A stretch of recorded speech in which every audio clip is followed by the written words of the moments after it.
मुळामध्ये आता मागे विरोधी पक्ष नेता होताच ना मागच्या सरकारमध्ये, मग काय दिवे लावले? 2019 ते 2024 केंद्र सरकारमध्ये विरोधी पक्ष नेता नव्हता.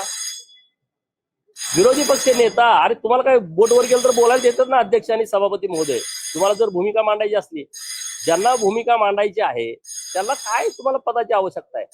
तुम्ही लोकप्रतिनिधी म्हणून इथं काम करताय, तर इथं तुमचा अधिकार आहे. तुम्ही राज्यातला कुठलाही विषय आहे आणि सरकारकडून न्याय तुम्हाला अपेक्षित आहे, तुम्ही बोलू शकता.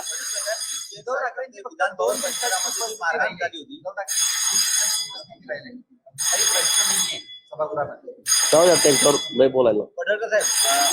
कार्यकर्ते आणि आवाडाचे कार्यकर्ते एकमेकांना भिडले होते, एकमेकांच्या अंगावर चढले होते. त्या संदर्भात काल निर्णय दिलाय विधानसभेने, कसं बघताय?